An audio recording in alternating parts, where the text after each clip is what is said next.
ye. Welcome all to the 241st birthday celebration of the United States of America.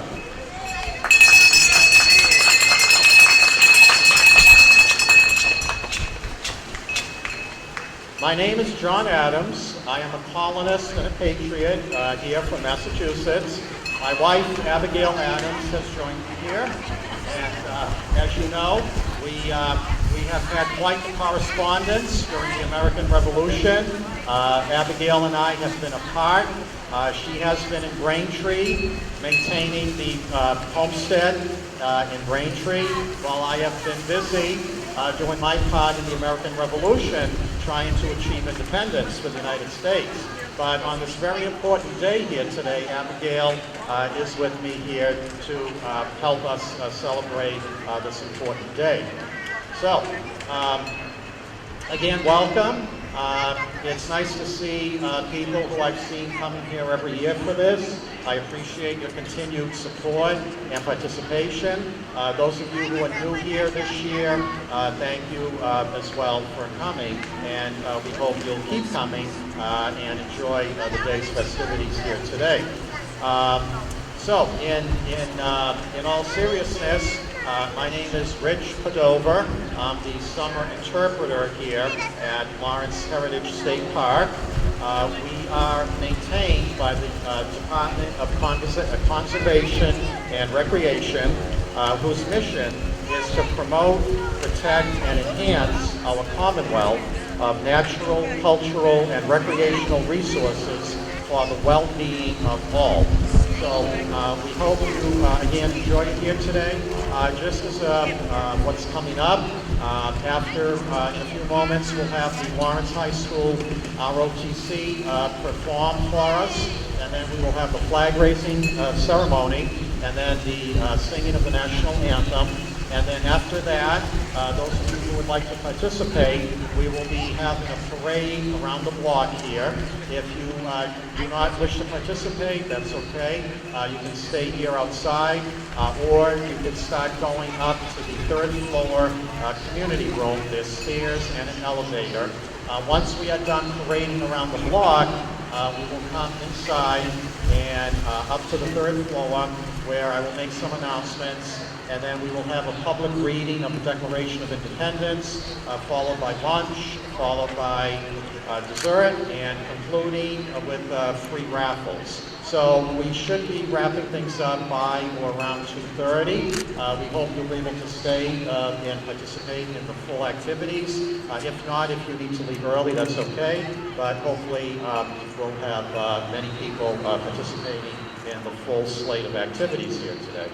So, at this time, I would like to call on the Lawrence High School Junior ROTC to perform their ritual, and then we will have the flag raising ceremony. So, if we have any veterans out there, or anyone else for that matter, who would like to be part of the flag raising ceremony now, please come up now.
Thank you to Daniela for singing the national anthem.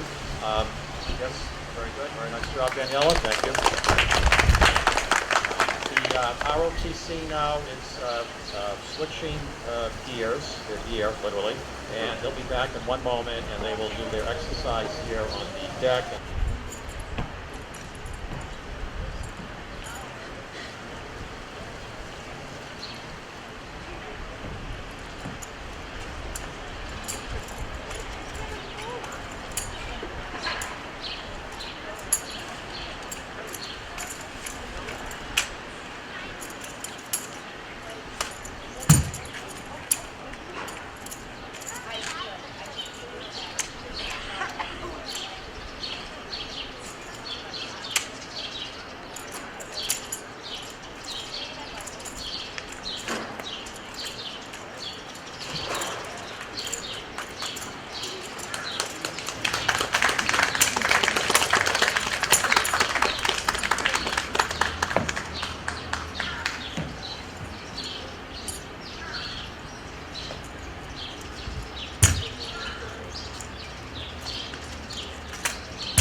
Thank you to the Lawrence High School Junior ROTC for performing their exercises here today.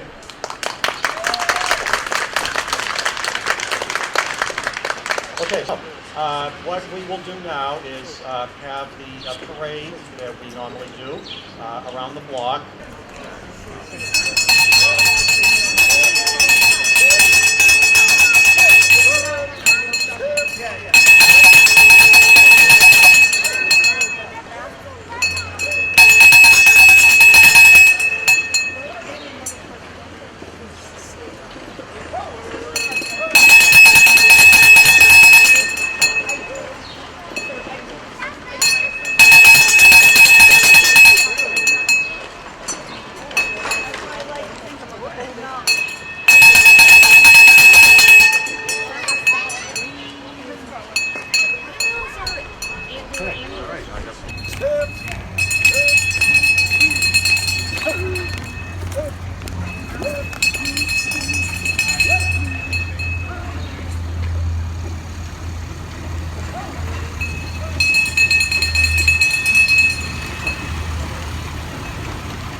order to put on this event every year, it is made possible through the generosity of various individuals and businesses who help with, again, putting this on.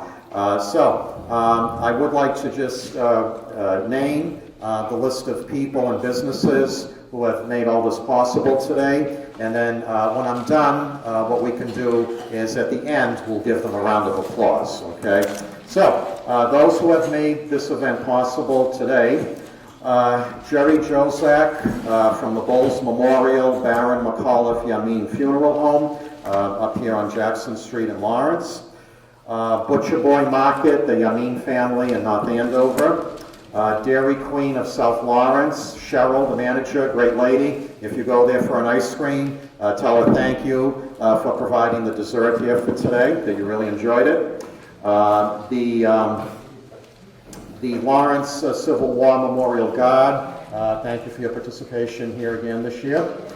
Yes, and the 6th Maine Battery, the people with the cannon. I don't think they came inside, but we thank them for their participation again this year. The Lancer Battalion Junior ROTC at Lawrence High School. I don't think they came inside either, but we thank them for their participation here again this year. Where am I now? The Friends of Lawrence Heritage State Park. The president, Joseph Beller, who's been very generous. So he's seated down in the back there, munching on some popcorn. Thank you, Joe. Okay, for your yes. Okay. The president of the Friends group here, who's helped me out a lot, and the Lithuanian American Veterans Monument Committee, Jonas Stunzia. And Man Orchards in Methuen, McDonald's Restaurant, New England Pretzel and Popcorn Company, the Service Center of Greater Lawrence Incorporated, and the Sullivan Insurance Agency, Mike Sullivan, the former mayor of Lawrence. So again, thank you all. Also, I would like to thank Rumbo Magazine for this. Alberto and Dahlia, thank you for your support of this event every year and for the coverage of it. We appreciate it. Also, in-house here at Lawrence Heritage, I'd like to thank the maintenance staff who have been very helpful to me this past week in getting everything set up here. To Jim, the cook for today. He's busy in the kitchen right now, cooking away, getting the hot dogs ready. Yes, okay. And Mike Mitchell, the park supervisor, who was off today, but I just want to thank him as well for his assistance. And if anybody else who I may be forgetting. Michael LaPlante. Yes, and we have Counselor. Yes, okay. Counselor Mark LaPlante is with us today from South Lawrence. Thank you, Counselor. And Jim Ross from Lawrence Cable, who is taping this today. Thank you, Jim.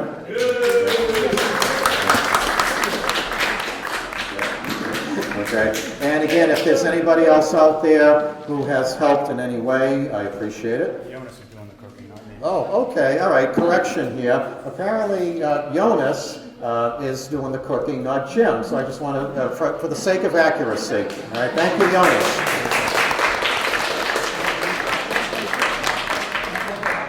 We now do a public reading of the Declaration of Independence. Okay. So what I normally do is I ask for volunteers. If you could line up to my left, and I'll start us off with the reading. And then those of you who would like to volunteer to read one or two paragraphs from the Declaration, if you would like to line up now to my left here, please. In Congress, July 4th, 1776, the unanimous Declaration of the 13 United States of America. When, in the course of human events, it becomes necessary for one people to dissolve the political bands which have connected them with another, and to assume among the powers of the earth the separate and equal station to which the laws of nature and nature's God entitle them. A decent respect to the opinions of mankind requires that they should declare the causes which impel them to the separation. We hold these truths to be self-evident, that all men are created equal, that they are endowed by their Creator with certain unalienable rights, that among these are life, liberty, and the pursuit of happiness, that to secure these rights, governments are instituted among men, deriving their just powers from the consent of the governed, that whenever any form of government becomes destructive of these ends, it is the right of the people to alter or to abolish it, and to institute new government, laying its foundation on such principles and organizing its powers in such form as to them shall seem most likely to affect their safety and happiness. Prudence indeed will dictate that governments long established should not be changed for light and transient causes. And accordingly, all experience has shown that mankind are more disposed to suffer, while evils are sufferable, than to right themselves by abolishing the forms to which they are accustomed.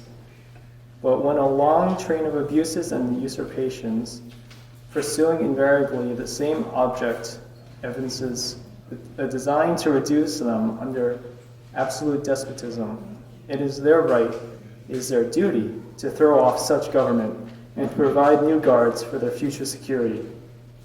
Such has been the patient sufferance of these colonies, and such is now the necessity which constrains them to alter their former systems of government. The history of the present King of Great Britain is a history of repeated injuries and usurpations, all having in direct object the establishment of an absolute tyranny over these states. To prove this, let facts be submitted to a candid world. Okay. He has refused his assent to laws, the most wholesome and necessary for public good. He has forbidden his governors to pass laws of immediate and pressing importance, unless suspended in their operation till his assets should be obtained.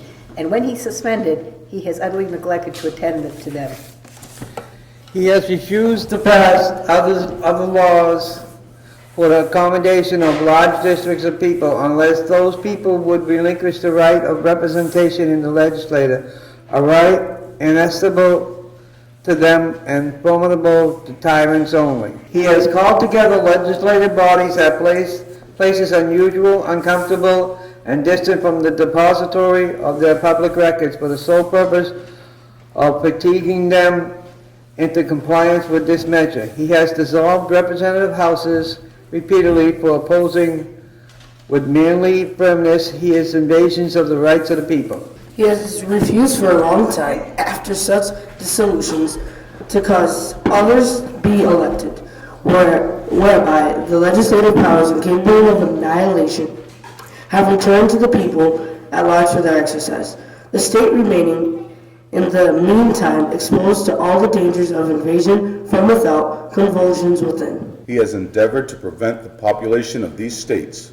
for that purpose obstructing the laws for naturalization of foreigners, refusing to pass others to encourage their migrations hither, and raising the conditions of new appropriations of lands.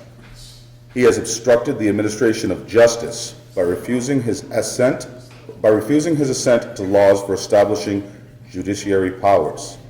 He has made judges dependent upon his will alone for the tenure of their offices and the amount and payment of their salaries. He has erected a multitude of new offices and sent hither swarms of officers to harass our people and eat out their substance. He has kept among us in times of peace standing armies without the consent of our legislators. He has affected to render the military independent of and superior to the civil power.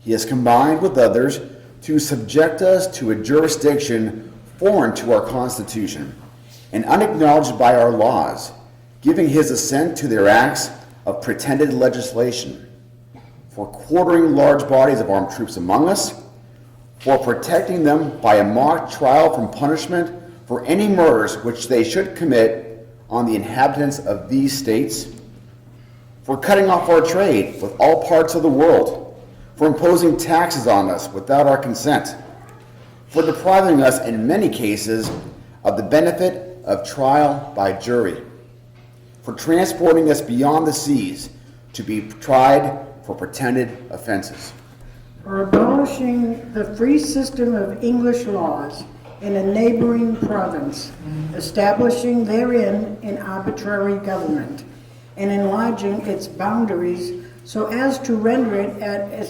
once an example and fit instrument for introducing the same absolute rule into these colonies, for taking away charters, abolishing our most valuable laws, and altering fundamentally the forms of our government, for suspending our own legislators and declaring themselves invested with power to legislate for us in all cases whatsoever.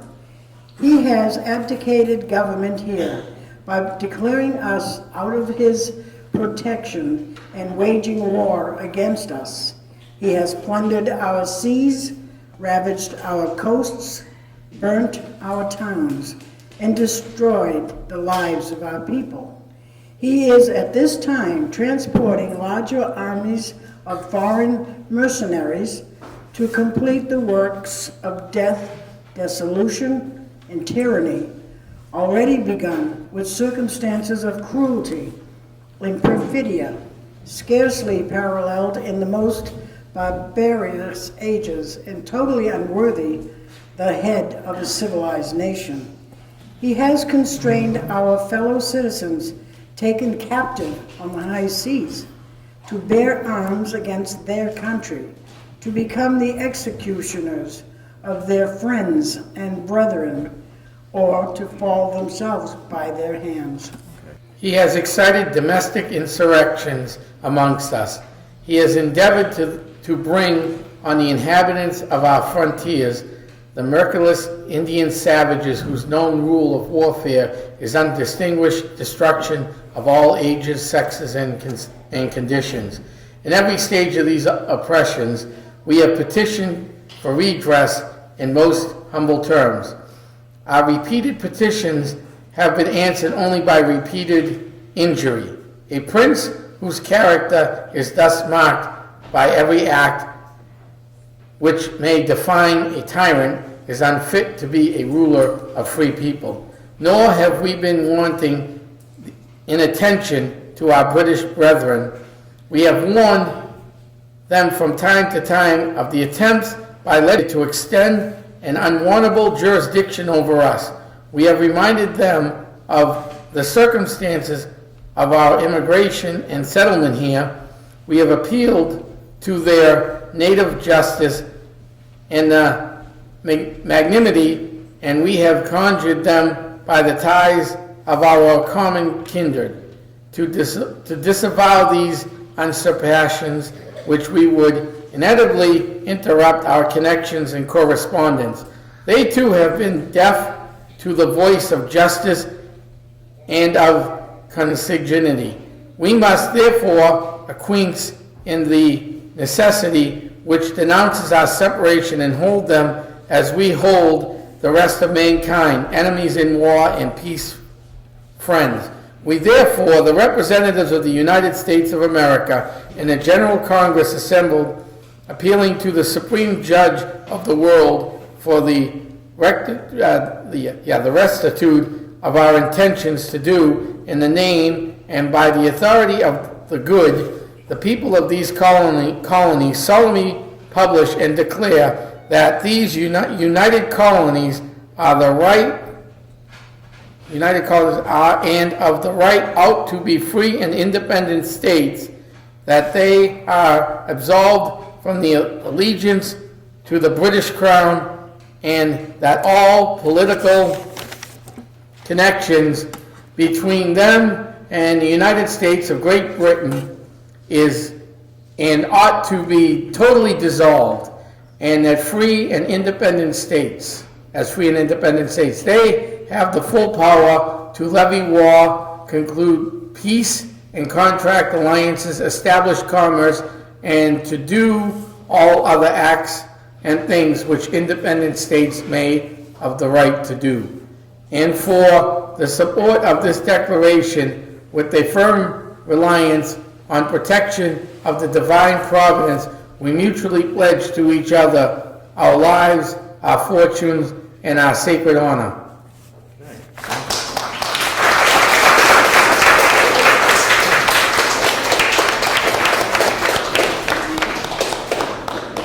Okay, thank you to my volunteers for participating in the public reading of the declaration. I do appreciate it. Can you check on the this, whether that Okay.